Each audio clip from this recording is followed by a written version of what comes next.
कि वैसे शिक्षक साथी जिनकी संख्या 1,90,000 है जिन्होंने ट्रांसफ़र के लिए आवेदन किया है।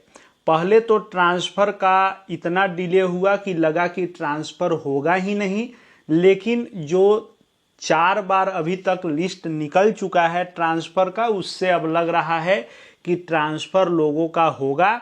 और इस ट्रांसफ़र के लिए विभिन्न चरण बनाए गए और इस चरण में भी श्रेणी बनाए गए और इस श्रेणी के अनुसार फेज वाइज ट्रांसफ़र की प्रक्रिया चल रही है। लेकिन इस वीडियो में हम लोग बात करेंगे कि इन श्रेणी में किनको या किस चरण में जिनका ट्रांसफ़र हुआ है उनको फिर से डॉक्यूमेंट वेरिफिकेशन उनका होगा, उनका कागजात जांचा जाएगा ट्रांसफ़र वाला, और उस पर क्या शिक्षा विभाग का निर्णय है और क्या अपडेट है उसी पर बात करने वाला हूं। तो वीडियो आपके लिए खास है, अंत तक मेरे साथ बने रहेंगे। और यदि चैनल से अब तक नहीं जुड़े होंगे तो चैनल को सब्सक्राइब करके बेल आइकन को प्रेस कर लेंगे ताकि आगे भी शिक्षा जगत शिक्षकों से संबंधित हर महत्वपूर्ण वीडियो आप देखते रहें। तो इन सभी आवेदन करने वाले शिक्षकों को ट्रांसफ़र के लिए शिक्षा विभाग ने विभिन्न श्रेणियों में बांटा और इस श्रेणी को 4 चरणों में डिवाइड किया गया, जिसमें से ट्रांसफ़र की बात करें तो प्रथम चरण और द्वितीय चरण का ट्रांसफ़र हो चुका है अंतर जिला, और अंतर जिला ट्रांसफ़र हुआ है जिसमें असाध्य रोग, जिसमें कैंसर को शामिल किया गया था, गंभीर रोग कई रोग को इसमें शामिल किया गया। इससे जो लोग भी इफेक्टेड थे दिव्यांगता के आधार पर, मानसिक ऑटिज्म दिव्यांगता, विधवा या सिंगल महिला और पति पत्नी के पदस्थापन के आधार पर स्थानांतरण, ये जो 2 चरण हैं और यह 6 श्रेणियां हैं, इसमें ट्रांसफ़र हुआ है और अंतर जिला हुआ है।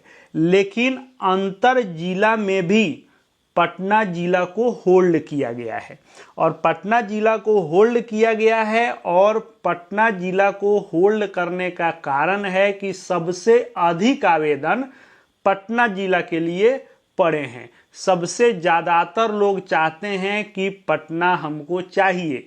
एसीए साहब ने भी कहा कि लगभग 20% लोग जो आवेदन किए हैं उसमें से पटना का डिमांड किए हैं।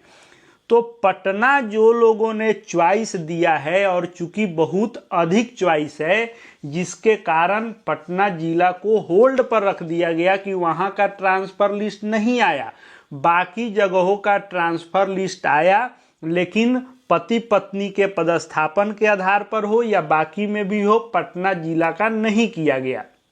पहले 1-2 फेज में किया गया लेकिन बाद के 2 फेज में नहीं किया गया है। इसका कारण है सबसे अधिक आवेदन पड़ना। अब शिक्षा विभाग ने निर्णय लिया है कि पटना में जिन्होंने भी स्थानांतरण के लिए आवेदन किया है तो पटना जिला में स्थानांतरण के लिए आवेदन करने वाले शिक्षकों के कागजातों की जांच की जाएगी। क्यों यह आवश्यकता पड़ी? क्योंकि अधिक आवेदन आने से शिक्षा विभाग को ऐसा लग रहा है कि बहुत सारे लोग कहीं गलत सर्टिफिकेट के आधार पर तो स्थानांतरण की मांग नहीं कर रहे हैं, क्योंकि इतना ज़्यादा डिमांड है तो हो सकता है कि बहुत सारे लोग इसमें जुगाड़ लगाए हों। और इसी को लेकर के शिक्षा विभाग ने बड़ा फैसला लेते हुए एक कमेटी बना दिया है और इस शिक्षा विभाग के उच्च शिक्षा के उप निदेशक दीपक कुमार सिंह की अध्यक्षता में 3 सदस्यों की कमेटी बनाई गई है और यह कमेटी 5 दिनों में शिक्षकों द्वारा दिए गए कागजातों की समीक्षा करेगी और 5 दिनों के बाद शिक्षा निदेशक, जो प्राथमिक शिक्षा निदेशक हैं, उनको अपना रिपोर्ट सौंपेगी और उस रिपोर्ट के बाद पटना जिले का स्थानांतरण होगा।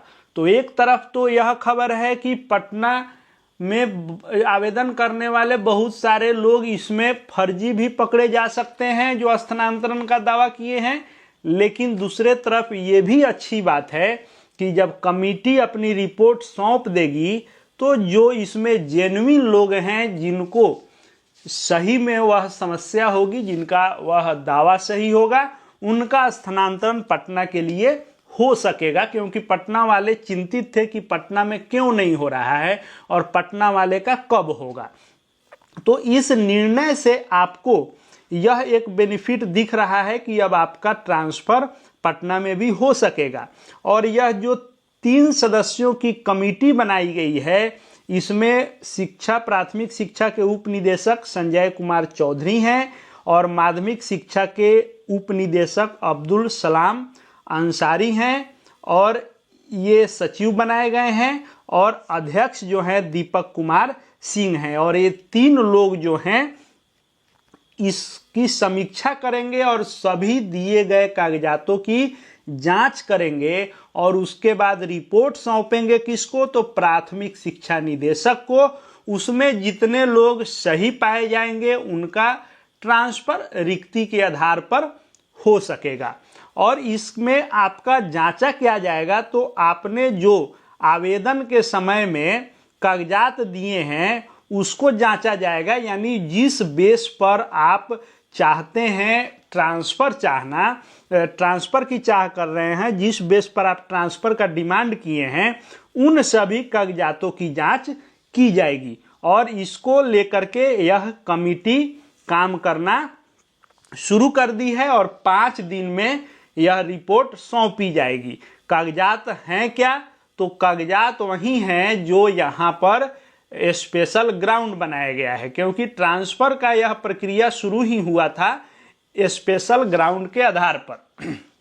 जैसे यहाँ मान लीजिए प्रथम चरण के अंतर्गत जो असाध्य रोग है, जिसमें विभिन्न प्रकार के कैंसर को शामिल किया गया है, और गंभीर रुग्णता में किडनी रोग, हृदय रोग, लीवर रोग को रखा गया है। दिव्यांगता पर यदि वे स्वयं नियुक्त हैं, या ऑटिज्म मानसिक दिव्यांगता परिवार में है, या विधवा महिला शिक्षिका हैं, या सिंगल वुमेन शिक्षिका हैं, या पति पत्नी के पदस्थापन के आधार पर जिन्होंने ट्रांसफ़र का डिमांड किया है, तो अब यहाँ असाध्य रोग है तो ये इसका इन्होंने सर्टिफिकेट लगाया होगा। गंभीर रोग है तो इन्होंने मेडिकल सर्टिफिकेट लगाया होगा। दिव्यांगता है तो इन्होंने दिव्यांगता का सर्टिफिकेट लगाया होगा, नियुक्ति का लगाया होगा कि हमारी नियुक्ति दिव्यांगता के आधार पर है। और ऑटिज्म मानसिक दिव्यांगता है तो इसका सर्टिफिकेट लगा होगा। विधवा या सिंगल हैं उसका कोई ना कोई साक्ष्य लगा होगा, प्रमाण। पति पत्नी के पदस्थापन के आधार पर है तो दोनों के नियुक्ति का इसमें साक्ष्य लगा होगा। तो अब जो डॉक्यूमेंट जांच होगा वह वही जो सर्टिफिकेट आपने लगाए हैं और जिसको बेस बनाकर आपने ट्रांसफ़र का मांग किया है, उसी सर्टिफिकेट का जांच किया जाएगा। यह ऑनलाइन जांच होगा, भौतिक जांच होगा, फ़ोन से जांच होगा, मेल से जांच होगा, जो जहां जैसे संभव होगा उस अनुसार यह त्रिसदस्यीय कमेटी अपना 5 दिनों में जांच करेगी और रिपोर्ट सौंपेगी प्राथमिक शिक्षा निदेशक को। और तब जाकर के पटना जिले का चॉइस देने वाले शिक्षक शिक्षिकाओं का स्थानांतरण हो सकेगा। तो बाकी जिलों के लिए यह नहीं है, पटना के लिए है, क्योंकि पटना को होल्ड किया गया है।